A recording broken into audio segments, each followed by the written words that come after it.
life story of Sam Ingrassia. Okay, so here we are, TJ. We've been talking about doing this for a long time, right? I've been trying to talk you into doing it for a long time. This is the Sam Ingrassia Legacy Videos. Been wanting to have an opportunity to kind of tell my story for the future generation. I think it's just been a burden on my heart or in my life to know family, to know the family from the past. And with a lot of that generation having passed on now, the sober reality is I'm the older generation now, me and Vicky. And to have the privilege of make and take an opportunity to kind of record our story and who we were and what we did, and for the future legacy to know our story and who we were. So I want to reflect on like what came before me, before us at some level, and then I want to reflect on who we are in our own story. So I call it the Sam and Vicky Ingrassia Legacy Videos. It's August 21st, 2024, 22nd. 22nd. So the videography is TJ Ingrassia, my nephew, Tony and Sherry's oldest son, I'm very close to. We spent a lot of time together over the years, deer hunting and spending time, and he's a professional videographer, so he's here, as you could see, this room with a bunch of equipment to record this videos, so I appreciate it. Not too long ago, Vicky told me that she was going somewhere in the car, and Brody was in the back seat. Brian and Steffi's son, Brody. At this recording, he's 8 years old. And Vicky said to him, "Hey, Brody, in the future, when I'm in heaven, and you're getting older, I wonder if you'll remember me." And she said, he kind of looked at her real strange and said, "Of course." Like, how could I not remember you, Gigi? But I tell you, when someone passes on and time just moves ahead, it's almost like the forgetting begins. We've lost a lot of family over the years and even friends at this stage of life. And it's like when you have that celebration or that funeral, a celebration of life, after that, life is moving on. And even the Bible says people are forgotten. So I want to make an effort at trying to be remembered a little bit. And I think as we do these videos, what I have in mind is shooting several segments. So it's not one epic story, but in pieces, that hopefully you all will be motivated to watch some of this in the future. I don't know who, but hopefully Lila and Brody and Cedar. And I'm really thinking of talking to their kids. Not only my grandkids, but what would be my great-grandkids. I'll tell you something sobering about that in just a minute. So any communicator needs to know their audience. So Lila, Brody, Cedar, I'm really talking to you and your kids. I'm trying to know how to connect with you. I got my computer here with notes, so I'll be looking up and down. This isn't a big formal deal, informal really, but I've written a lot of stuff down that I want to just kind of share with you. It's about, as I said, legacy beyond my daughters, our daughters, Christina, Nicole, and Stephanie, that we could have hopefully a lasting impact on their lives, that they would know who we were. And to connect my story and hopefully some important lessons or challenges for you all in your own lives. So I like to preserve legacy, like I said. Important to remember the past, learning, building from the past, looking to the future. It enhances our present. A good, healthy look at the past or where we came from helps us know who we are in the present and who we hope to be moving forward in life. So I'm energized by the legacy of family. And as I said, I want to talk a little bit about the past too, so you know kind of where we came from. So Lila, Brody, and Cedar's kids, I would be their great-grandfather. So here's something sobering. ask someone to name their 8 great-grandparents. They can name their 4 grandparents. Almost everybody can do that. But it's amazing. You just step back one generation before that, the 8 great-grandparents, and I've never met anybody that can name all 8 of them. And so that's sobering about that forgetting thing, right? Your own bloodline in just a very short generation don't even remember or know your name, let alone who you were or what you did. So I'm coming after grappling to preserve some of that, maybe. So I've taken some effort in that direction, and I want to show you something we did recently here. Now, my dad was named Angelo Ingrassia. He had a cousin named Tommy Gibraltara, so I guess Tommy's my second cousin or something. And then over the years, he has really gotten into the online ancestry studies, There's a lot of resources out there, and Tommy has studied the family and made these genealogy charts, and he's passed that information on to us, which is a blessing. He did all the work. So some time ago, he had sent me a copy, so I'll just kind of hold this up. This is not intended for you to see the details, but I printed out what Tommy sent me, and I kind of pasted this chart together. So at the bottom here, you've got, Lila, Brody, and Cedar, and then what it does is it just backs up, to their parents, and that Gigi and I are their grandparents, and then this is tracing the Ingrassia side. So not Vicky's side, but my side of the family. And so what you've got here then is my dad, Angelo Ingrassia, my mom, we called her Mima, Mary Ingrassia, but then my grandparents, right here on both sides, and then their parents. So my 8 great-grandparents are here. So to you, Lila, Brody, and Cedar, this would be your great-great-grandparent line. And your kids, it's the great-great-great-great-grandparent line, which is pretty amazing. Now, these 8 great-grandparents of mine, it's kind of funny, but I can remember seeing 5 of them with my eyes. Angelo Ingrassia, who was the grandpa of my dad, had the same name, Angelo Ingrassia. I can remember seeing him just laying in a hospital bed in Aunt Angie's house. It must have been just before he died at some point. I guess he died at home there probably. I'm just a little boy. Maybe just even a few years old. And I can remember being at that house. This old man is laying in the hospital bed, and then his wife was Catherine Massana.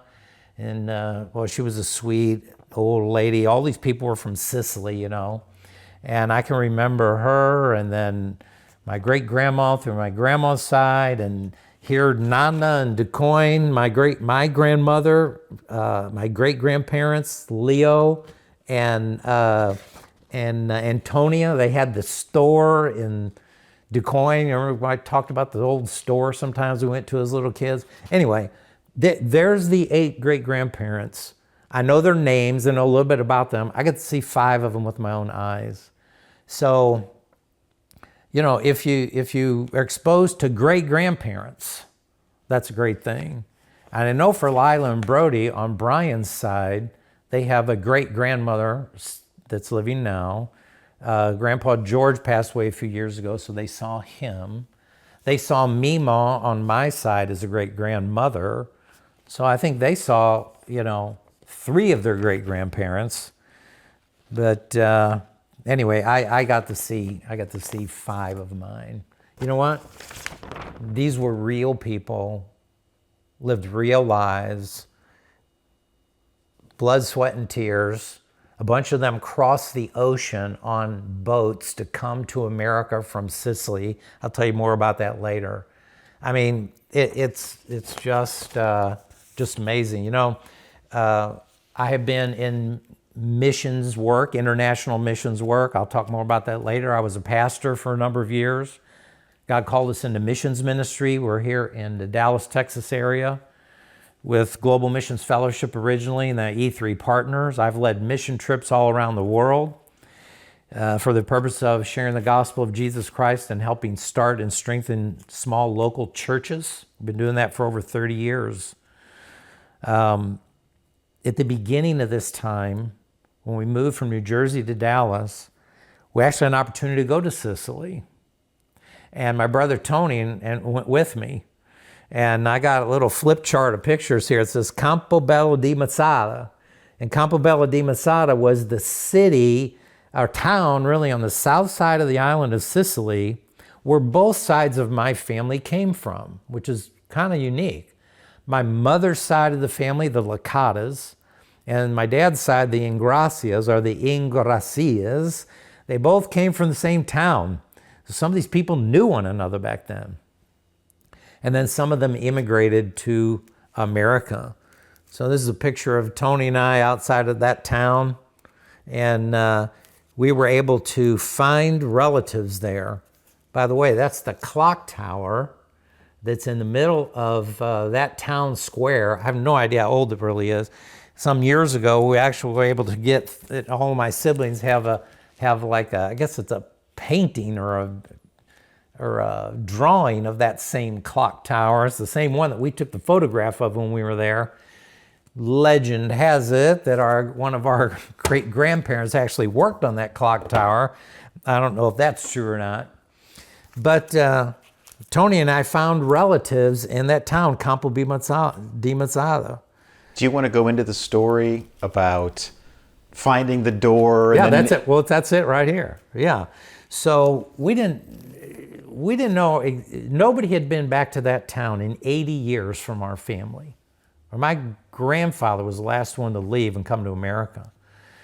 So we told him, we're going to Sicily, we want to try to find some relatives. And we had a cryptic address, and we went into the town, and we found a guy in a restaurant. We asked him, do you know where the Ingrassias live? And he said, Salvatore? And we said, yeah, Salvatore. And anyway, he helped us draw a map on a piece of paper, and we find the house. So we come up to this door, and on this doorbell, it says INGR, and this little tab is broke off. So we think this must be the place, right?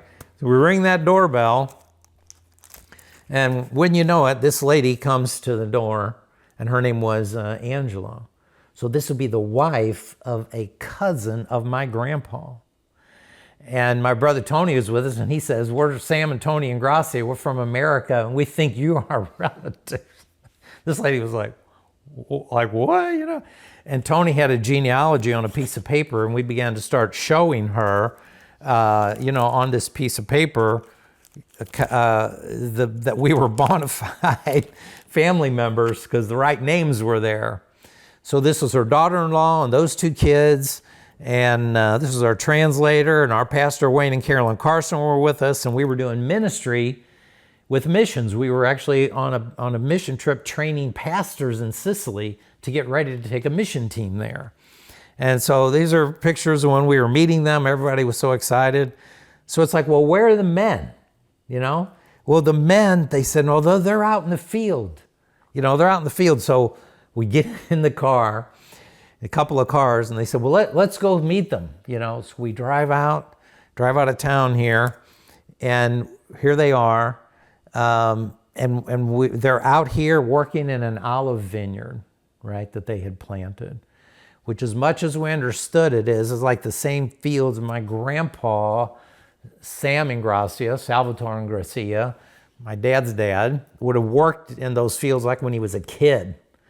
And so this would have been his first cousin and then his son. This is Salvatore Ingrassia and Nicola, thank you, TJ. Nicola Ingrassia. And if you could see these guys, I mean, it was like a rewind going back like 80 years in the time capsule. And see, Tony, my brother's right here with this piece of paper. He's showing them the genealogy and who they were and who we were. And so we took these pictures with these guys. They were so excited to see us and we them. But in the middle of all that, Tony says, hey, Sam, thank God great-grandpa Angelo decided to come to America or we'd be working in these fields. Of course, we laughed, but then I said to him, that is not true. That's not true. Because if great-grandpa Angelo didn't come to America, we would not exist. Because in the genealogy, when he met his wife and all that, you know what I mean? They were in America when some of those people met in the New York area. In other words, we exist because he came to America. We wouldn't have been born there. We were born because he came to America, and they met their wife there in subsequent generations. It's hard to explain it all. But anyway, here's the field. And I'll tell you what I call, and here's the field again.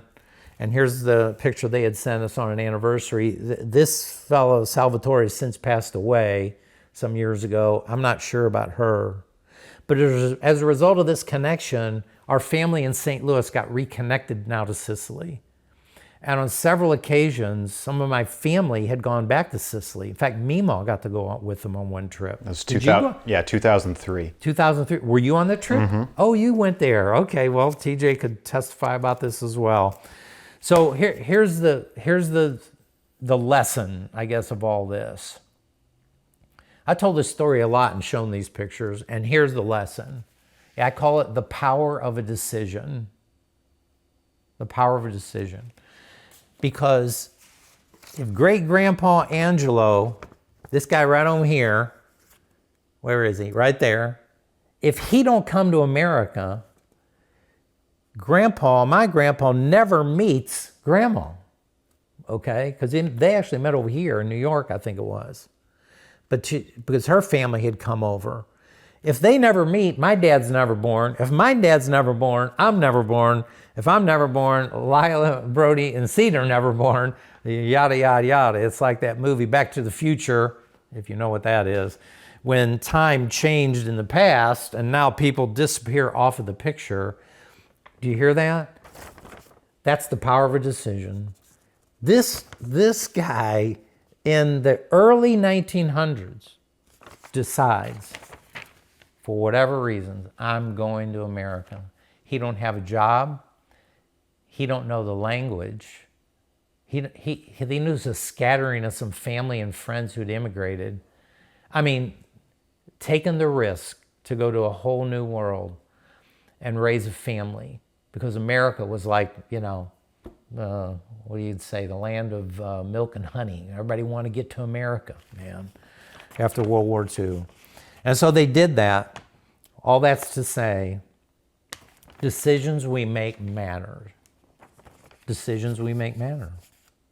I mean, if me and Vicky, 30 years ago, I'm a pastor in New Jersey, God calls us into missions work. We decide to leave New Jersey, move to Dallas, Texas to start this new ministry. Because we make that decision, Stephanie meets Brian, Lila and Brody exist. Nicole meets Josh, Cedar exists. Tina's single, of course. But do you see? A decision you make matters. It ripples into the future. It's one of the craziest, most real, oftentimes not thought about phenomenon of life. The power of a decision. And it struck me as never before in the fields of Campobello. And I just want to challenge you with that. Decisions you make matter. Who are your friends? Who do you date? Who do you marry? Where do you move? What school do you go to? It's all an adventure. You're trusting God step by step as you go, but it all does make a difference. Some of it you could have never imagined. So I hope you keep that vivid lesson in mind. People wonder, I wonder. It's like, how will people remember you? I want to live in such a way to influence people and our family and as many people as I can for God and for the good of His kingdom values.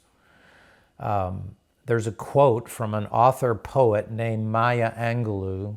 Listen to this. She says, people will forget what you said. People will forget what you did. But people will never forget how you made them feel. Hear that? They'll forget what you said, they'll forget what you did. They might remember a few anecdotal things or something, but mostly they'll remember how you made them feel. That's how you touch a heart and a mind and a soul. That's interesting, isn't it? So a related question that maybe makes you think about more self-awareness is, how do people experience me? Or I wonder what it's like on the other side of me. So your life's like a movie, and you're the star of the movie. It's the Lila story, the Brody story, the Cedar story, the Sam Ingrassia story. And you don't see your own movie very clearly because you're in the movie. So we don't see what we don't see. We don't know what we don't know. But guess what? Everybody else around you, they're watching your movie, and they experience the movie. So when you go to the movies, if you go to a comedy, it makes you laugh. If you go to a romance movie, it makes you feel romantic. If it's a drama, there's intrigue. If it's a mystery, you're wondering what's going to happen. If it's a horror movie, you're scared. You can be inspired. You see a movie, you feel a movie. The movie moves you. So your life's a movie. So people watch your movie and they experience your movie, and it moves them in certain ways. What kind of movie are you living in? And the reality is, we live in all those different genres of film at a different time in our lives.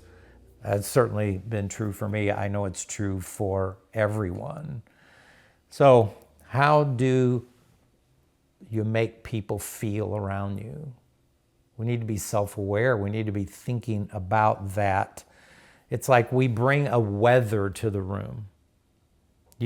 Because you come in as a personality, you bring a weather, you bring an atmosphere to the room. And it can move people in a very positive, hopeful way, or it can actually move people in a negative, depressive way. Every aspect of personality, it can just move us around and move people around. We have to be aware of it as how people or how our lives touch and move people. So let me reach back here just a little bit then. I was the first born in my family of 7 children, born to Angelo and Mary Ingrassia. I'm the firstborn. July 18, 1953, I'm born in St. Louis. Under me, I'll talk more about my family probably later, but under me was a set of twins, my sister Candy and a sister Mary. Mary died at birth. They were a little bit premature, and in 1955, they didn't have the tech they have today. I think she would have survived if she would have been born today. But 70 years ago, Mary didn't make it. She took her first early breath here, a few breaths here, and a celestial breath in heaven, I believe. So anyway, I'm the oldest of 6 kids. Point being, I was the first grandchild for both sides of the family. So Vicky always likes to, it's like, I was that first grandchild, like you, Lila. You're the first grandchild on both sides of the family. It's like, oh, Lila, everybody adores Lila because you're the first one that comes along, and they adore Brody and Cedar and every other kid that comes along as well. But that first one, it's the first one. What can you say? And so there's pictures, old black and white snapshots of me as a little kid, and it's like, everybody's holding me. I'm the center of attention and all this stuff. And I don't know, maybe that served me well in life in some way. But I was the first grandchild. My mother was Mary Licata. Her parents were Antonio and Mary Licata. They lived in a small town in southern Illinois called DuQuoin. DuQuoin's about 100 miles outside of St. Louis. And we used to go to DuQuoin as a family ritual, because that's where my mom's, family was, and I can tell you more about who they were later, but we had such fun going to DuQuoin. Go to the DuQuoin State Fair, go to DuQuoin, see Nana, that was our grandmother. Her husband, Antonio, actually had passed away in 1955. He died just when I was like 2 years old. I have no memory of him. There's pictures of me with him. And then Nana never remarried after that. I think when he passed, I have to do the math, but I think she was like in her 40s or something. Well, she was 15 when they got married. Yeah, 15 when they got married. So I don't know. I'd have to go do more study of all that. But well, let's see. Let's look here just a quick minute. Let's see. Antonio Licata. Yeah, he died on May 21st, 1955. And when was Nana born? They were born in married in 1922. So was that 33 years? It's 33 if she's 15, so she's 48. There you go. So she's like 48 years old when her husband died. Nana died at like 90-something, right? Again, I have to do the math. Well, she died in February 22nd, 2002. That's right. 2/22/02. Yeah. Yeah, 2/22/02. You know what? Yeah, February 22nd. Yeah. Well, Lila was born February 2nd. There's a bunch of twos there. So, anyway, yeah, I have zero memory of him, as I said, but he had come to the USA from Sicily also, like these others on my dad's side. This is my mom's side. And, but again, he came to Southern Illinois through New York, I guess. And then they got to Illinois somehow. And they were in Du Quoin. She ended up living in that same house for her whole life. So from the time he died of 48, she died in the early 90s. So she was in that house over 40 years, maybe 50 years, at 326 North Linden Street. Never forget that little place, right? But can you imagine back in the early to the mid-1900s, he was a coal miner. And he had a brother named Sirocco. That's what we called him.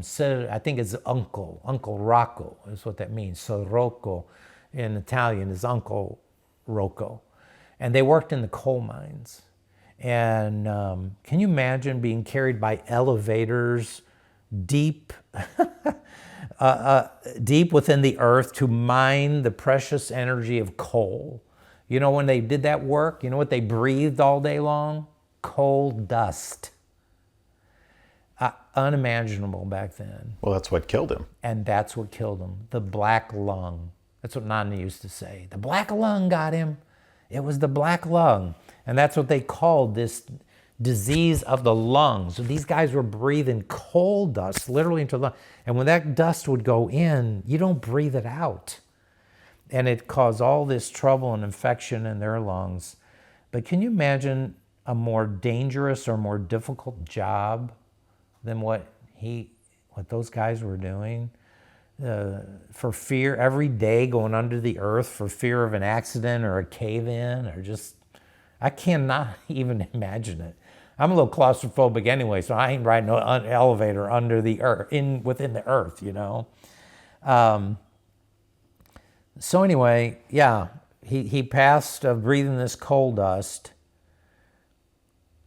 And yeah, Nana used to say he got the black lung.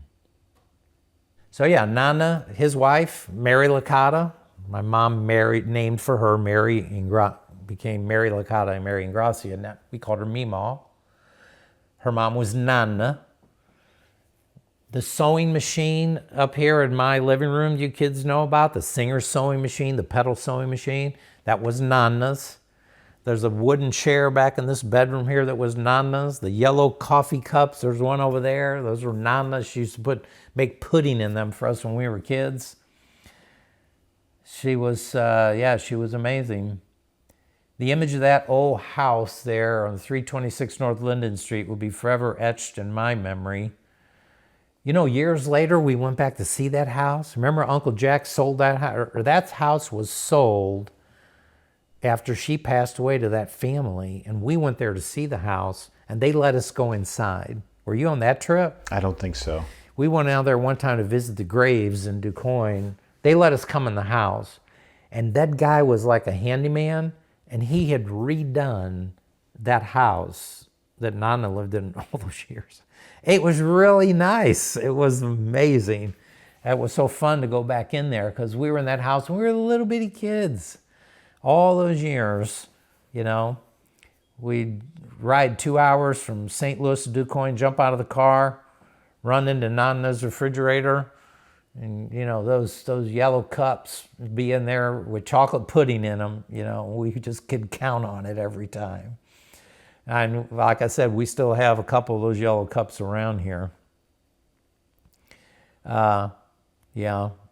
When you talk about these days and those days and those people, you'd almost give anything to go back and could relive some of those days, right? My father was, on the other side now, my father was Angelo Ingrassia. His parents were Sam Ingrassia and Cecilia Gibaltera. We called them Grandma and Grandpa. His name was Salvatore Ingrassia, but they called him Sam. And in the Italian pattern, the firstborn son is married after the grandpa, the first daughter is married after the grandma, and that's what they did. I could have been called Sal, but they said my mom didn't like Sal, she wanted Sam. He went by Sam, so I became Samuel Ingrassia, which was really the first one. Your brother got then the name Sam Ingrassia too, right? Oh yeah, and she was Cecilia, my grandma, and that's how Candy was named Cecilia. Her nickname's Candy. They're coming down here next week for a visit, by the way.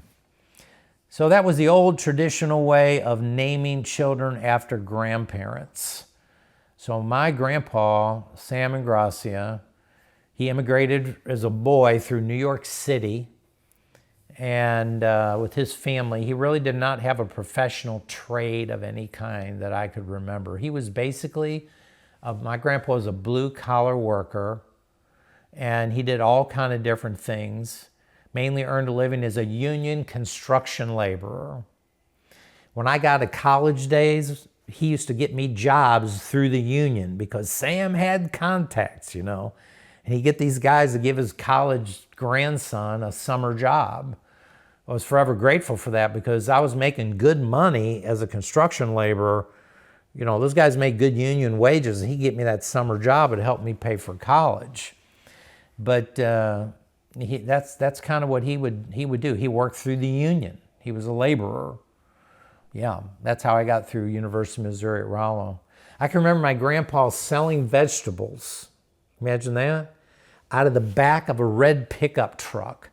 He'd go to the market downtown St. Louis, buy, you know, tomatoes and cantaloupes and watermelons and all kind of grapes and just fruit. And I can remember riding around with him slowly through these old Italian neighborhoods in St. Louis. And I don't know what he was calling out, you know, fruit or something like that. People come out and buy fresh fruit right off of the truck. It's like we were delivering them. We call Maloney. Watermelon's called Maloney, right, guys? I've told you about Maloney. My grandkids know about that. We drive through those neighborhoods and selling all that stuff, and it was amazing. I thought maybe he had the idea like Amazon delivering the product, but we didn't have the technology to exploit it. So just another avenue of making a few dollars a week, I think, little by little to make ends meet, because my grandparents, all of them, they lived through the horrors, challenges, and poverty of what's called the Great Depression. Now that's in the 1930s. You only knew about that in your history books. You know, it's almost 100 years ago when this country went through great economic crises, which became called the Great Depression. And I remember Nana and them used to say, you know, you work a week for a dime, that kind of a thing. And boy, life was tough for those people. What was a historical, just a history book event to me, even me, let alone you, to these people, that's where they were living, man, in the time of the Great Depression. And so they were thrifty and careful and frugal, and they were doing all they could do to provide for their family and to watch out for friends. So my grandpa could be a very serious, intense guy, especially if he got upset, right? But on the other hand, man, he was a ton of fun. We had so many great memories with them, and he used to love to make us laugh, his grandchildren. You know, he might come out of the bedroom, march around with a pair of underwear, pair of underwear on his head. That sounds like you. I might do that. Vicky said, "Get back in there with that underwear." Yeah, and we'd all roll on the floor laughing, of course. And this is just us, right? So he's passing gas and farting. Everybody, kids are laughing. Now that sounds like you. He'd come in a room with a pile of coins, you know, and it was, you know, boys and girls. We had 3 boys and 3 girls in my family, right? So he'd come in with like a bag of coins, and he'd say, "Heads boys, tails girls," and just to crash, the coins are rolling on. We're running around trying to separate and divide up all those coins. A nickel was a lot of money back then. Yeah, for sure. So that's a little bit about Grandpa. Grandma Ingrassia, Cecilia Gibraltara, became Cecilia Ingrassia. We called her Grandma. This is about the sweetest, most loving person you could ever meet. Stereotypical Sicilian grandma. She loved the children, she called us, right? And I'm telling you, she just adored all our generation. And then she was around when Tina was born, and, you know, anyway, the other, through Cookie's kids, she got to see some of that generation. And man, she loved all those kids. And she was the greatest Italian cook you could imagine, right? That's what she did. I mean, she had the tiniest, most humble little kitchen there on Tedmore Avenue in St. Louis. And she was like a magician in that little space. How many memories I have of Christmases and Easters and holidays. We used to always go to Grandpa's house. And man, she'd put the spread out, and the cakes and desserts and pasta. Just amazing what she could do. And all the family would be there. We'd play cards, and after, you know, just laugh and have the fun. Great memories. And she made it all happen. A little dining room table with entrees and salads and side dishes and desserts lined up on the hutch. You know, she loved hosting those holidays and special weekends for her family. So Grandma and Grandpa's house was an occasion, man. Just like I said, countless memories of being there and spending the night at Grandma and Grandpa's and all that stuff. As far as Grandma was concerned, we must have been starving children, though, right? Because it was her mission to solve that problem that you children are obviously starving, which means that it was, I guess, her love language. She had to make sure that everybody had food to eat. And, you know, as soon as it's like, "I'm going to make something for you, you know, you need it, you too skinny," Cousin Ed always says, she'd say. And so anyway, she was all about the food, man. So anyway, when I think of my 4 grandparents, okay, never knew my grandpa, my mom's side, died when I was 2. Nana, scores of memories. Grandma and Grandpa, scores of memories. How did they make me feel? Remember what I said? People don't remember what you said, won't remember what you did, but they remember how you made me, they made you feel. Man, they made me feel special. They made me feel important. They made me feel loved. And man, I thank God for each one of them. Although they've all been gone a long time, you still think of them and miss them. There's pictures of them around here and memorabilia of their lives. Like I said, I'm about legacy. Somebody had said recently, if you could time travel for a day, where would you go? And people say, "Oh, I'd go in the day of Jesus," or "I'd go to the, you know, whatever stuff." I think if I could time travel for a day, I think I'd go back to one of those special family gatherings at Grandma Ingrassia's house, you know, to drink in the joys and the laughs and the games and the food and the love. And those were like, you know, the good old days, so to speak. So and I hope in some measure with God's help and by paying good attention that Gigi and I are providing good old days for you all to remember here at our home. Whether it was at Serenade Lane in Richardson before we moved over here. I'll talk more about that later. This house here on Crescent Oak in Wiley where we have the swimming pool. And I've had an awful lot of events in our home over the years as well. So anyway, that's a little bit about what we want to do here, a little bit about the legacy of parents and grandparents in my memory. I think we'll stop this section, right here, and then we'll go on and keep recording, but this will be end of section 1. Well, okay, so I want to ask a couple of follow-up questions. Okay, right. Okay, so first, so you talked about how those grandparents made you feel and being remembered. That's how people mostly remember other people, is how you made them feel. How do you think you have made people feel? Oh, well, put me on the spot, huh? Well, golly, I hope that I hope I've helped people feel, I guess you could say loved, but I hope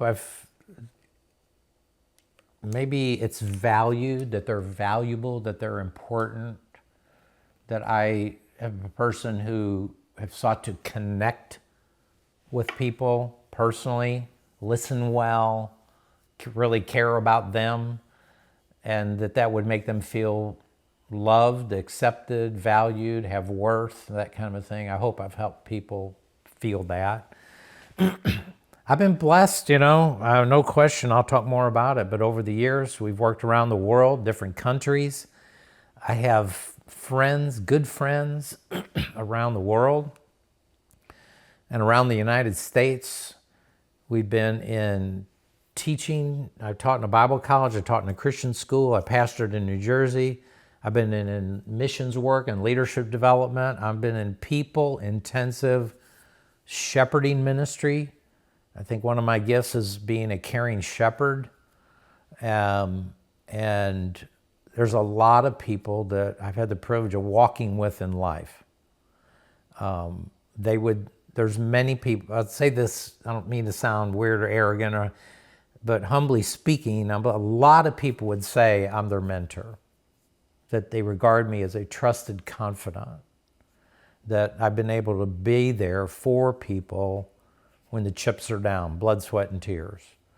Sometimes when people are in the trouble, the valley of the shadow of death, of difficulties, sometimes people don't know what to do or how to step toward them or whatever, and sometimes I guess they maybe for fear stay away. I try to very intentionally step into that space where there might be gaps. I have a friend named Tom who's got a cancer now. He's right now facing serious issues, and I'd heard about it.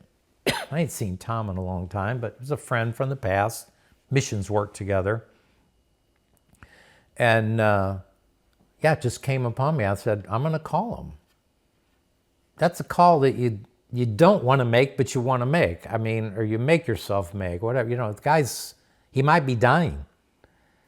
Some people will not call him because they don't know what to say if he's, So I make myself step into that space, and I call Tom, and we talk, and we just share, and you just listen, and you try to speak some encouraging words, and we talked for like 30-something minutes, and it was a great conversation. And he was so thankful, thanking me for calling, and all that kind of thing. So I hope that's what I've been about: a trusted confidant, a caring shepherd, and that people would feel loved and valued because of that. Mm-hmm. Yeah. You said something about what's the weather that you bring, So if you think about when Angelo Ingrassia walked into the room. My dad? Yes, your dad. Yeah. The feeling that he brought into a room with him, right. Mm-hmm. What do you think is the feeling? You just sort of described sort of who you are, what you're about, how you've made people feel. But so when you walk into a room, what's the energy that comes into the room with you? Mm. Well, I'm about humor a lot. I think people kind of expect that I bring some lightness to the room. I like to joke. I like to make fun, kind of a fun, sarcastic way, making fun of people, but making fun of myself. And I mean, I use humor because it's naturally who I am. I mean, even in public speaking and connecting, all the time, people, whenever I do talks, it's like I do slides of pictures of people and make jokes and fun of people and fun of myself, and people expect it almost. It's like when I speak, I'm trying to make them laugh and make them cry, in a sense, because I believe that humor's a great thing. It's fun to laugh, and it opens people up. So I hope I bring an atmosphere to the room, that's one side of it. The other side of it, I think, is, again, it just depends on the context, right? But bring a hopeful, solid, stabilizing presence to the room. That, hey, Sam's here. That's going to be better, or it can be more stable somehow. That I think that's true of me. You're nodding your head. I think so. It'll be fun when somebody watches this in 40 years. Oh my gosh. Somebody who remembers you. Yeah. Like, imagine if you could see a video of great grandpa or peepaw describing how they think people perceive them. Well, this is the point, and part of what I make it as a challenge at the in this talk. It's about, think about that, be aware of it. Because, as I said, you're in your movie and people don't see it. I think in my dad's case, there was a lot of times he didn't have a clue the weather he brought to the room. He just brought weather to the room, and sometimes it was challenging weather. He could bring the fun weather to the room because he loved to tease and joke. And I got my sense of humor from my dad, for sure, not my mom. But there was the flip side of the dark side, is if he was upset or things were out of sorts, he brought a very dark weather to the room that was intimidating and fearful and, lay low and all that kind of a thing. So we all can bring a variety of weather. But in a predominance awareness, how are you? How do you make people feel? I challenge you to think about that. It's self-awareness, I guess. Jesus says in the Sermon on the Mount, why do you try to take the speck out of your brother's eye when you have a beam in your own eye, like a log in your own eye? He says, you hypocrite, first take the log out of your own eye, then you will see clearly to take the speck out of your brother's eye. So it struck me, Jesus is talking about a lack of self-awareness. A person doesn't see how they are, but they're going to do business on you. I'm going to judge you and take care of you. I don't see how I am. So I'm telling you, in my life, I just learned a lot about that in the last numbers of years. I'll talk more about it later. I have a model of mentoring called Ascending Health. Emotional intelligence, emotional self-awareness is a huge piece of how you come across to people in life, and therefore how you influence them and how they'll remember you, how you made them feel. The weather you bring matters. They feel it, and they'll remember that because it touches them deeply. I know how Nana felt. I know how Grandma felt. I remember how Grandpa felt. It's endearing, right? And it goes, my mom, my dad, I'm just on and on and on. And so pay attention to your weather. Yeah, the last thing that occurs to me is when you talked about the humor, that is a thread through the history of the Ingrassia family. Peepaw, great-grandpa, your grandpa, and even the family in Sicily. I remember being over there and having that laughing and joking and underwear on the head kind of a silly, they are like that. We haven't seen them in 80 years, So there's something, I don't know if it's genetic or what it is, but there is a common thread through, and some families are not like that. You don't joke in certain families. Yeah, they're just pretty serious, right? So it's just interesting to observe how it just goes through the generations like that.